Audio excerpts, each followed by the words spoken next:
Mademoiselle, Madame, Monsieur, bonsoir et bienvenue dans cette édition. En voici les principaux titres. La Maison de l'Europe a ouvert ses portes au public aujourd'hui à l'occasion de la Journée des langues.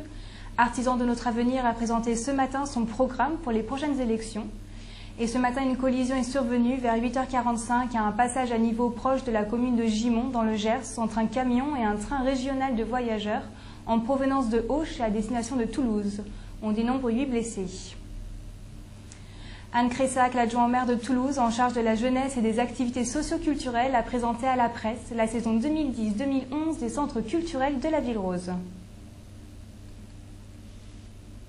Il y a trois grandes lignes de force qui structurent notre programmation et qui sont notre attention au public, dans le fait que nous sommes centrés sur le public et que nous avons donc dans ce sens-là l'objectif d'amener la culture ou de conduire les Toulousains vers les cultures. Ainsi, on voit que le printemps de septembre, la Novella, le printemps du rire, le marathon des mots, etc. se déclinent et prennent et donc sont programmées des actions sont programmées dans les centres socioculturels de l'animation socioculturelle. Notre deuxième axe qui charpente là aussi notre programmation, c'est de faire une place aux productions des amateurs. Et enfin, notre troisième axe, c'est d'avoir volontairement une programmation très éclectique, très riche, très foisonnante pour, on va dire, multiplier les entrées possibles des Toulousains dans le domaine artistique. Les opérations culturelles qui traversent la ville sont systématiquement déclinées dans l'animation socioculturelle et au-delà de ça, nous essayons de créer des passerelles, alors soit avec des institutions culturelles comme ça existe déjà avec le Théâtre du Capitole ou avec l'Orchestre de Chambre, et nous les développerons avec des structures comme le CDC ou le TNT dans les temps à venir.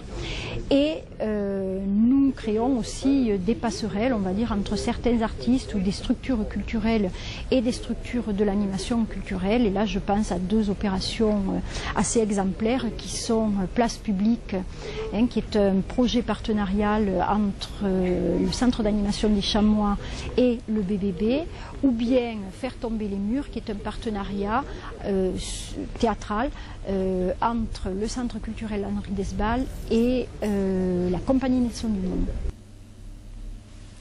La Maison de l'Europe de Toulouse-Midi-Pyrénées était ouverte aujourd'hui au grand public pour célébrer la Journée européenne des langues. Laura Sanchista-Berners s'est rendue sur place. La Maison de l'Europe est un lieu de proximité et de relais entre les citoyens et les institutions européennes. La Maison de l'Europe, tous les jours, elle accueille du public, qu'elle renseigne sur tous les sujets, puisque nous sommes des généralistes, nous sommes un lieu de première information. Elle donne des cours de langue, elle fait des formations, et puis elle organise des manifestations, elle est partenaire de projets européens, et elle fait aussi des animations dans les classes ou dans tout organisme où elle est sollicitée.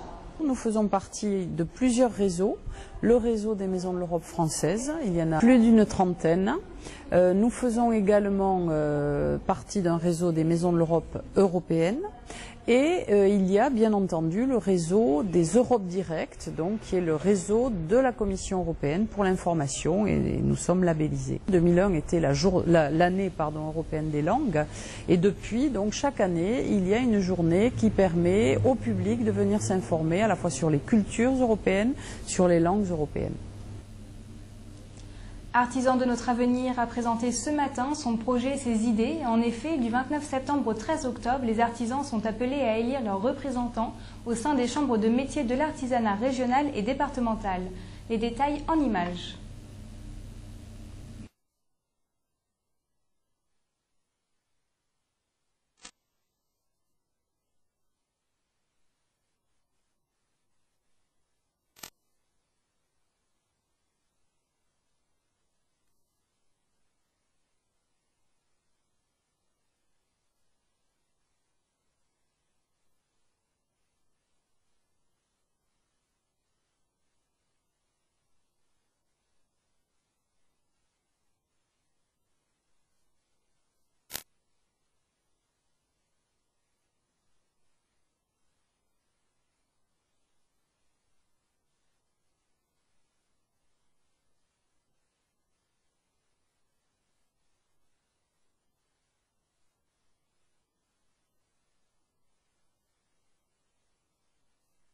La gare de Toulouse-Madabiau a inauguré son nouveau point d'information multimodal et touristique. Les agents d'accueil de la SNCF sont formés par l'Office du tourisme pour être en mesure de renseigner les clients sur les autres modes de transport ainsi que sur l'actualité culturelle et touristique. Un reportage de Simon Marty. Jusqu'à présent, nous étions concentrés sur le domaine du ferroviaire et bien maintenant l'intermodalité se développe. Il est un petit peu de notre devoir de faire en sorte d'améliorer l'information, la prise en charge des clients vers les autres modes de transport.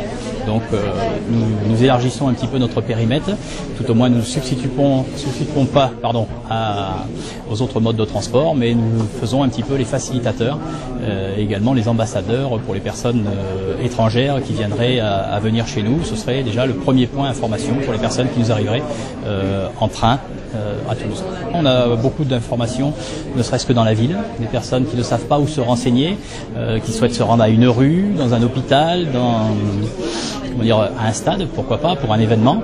Et toutes ces informations, nous pouvons les retrouver, les récupérer, donner quelques indices de prix. On ne peut pas donner beaucoup de détails, mais c'est déjà une information. On peut, pour la location de vélo, vous voyez, c'est quelque chose qui se développe. On peut donner au moins une information, une adresse, un numéro de téléphone pour la suite du voyage des personnes. Les équipes ont été questionnées un petit peu sur la multitude de demandes que l'on pouvait faire. Donc on a établi un recensement et à partir de ce recensement-là, nous avons commencé à travailler et à établir une liste qui se veut vivante, qui va évoluer dans le temps. Et nous avons noué des débuts de partenariat avec l'Office du tourisme en particulier, mais également nous travaillons depuis peu avec Tisséo sur beaucoup de points de détail. Tout ce qui touche l'intermodalité, en fait, nous intéresse et je vous dis, nous sommes en charge de faire en sorte que le client se trouve et la démarche la plus facilitée possible. C'est la fin de cette édition. Merci à vous de l'avoir suivi. Excellente soirée sur CT2E.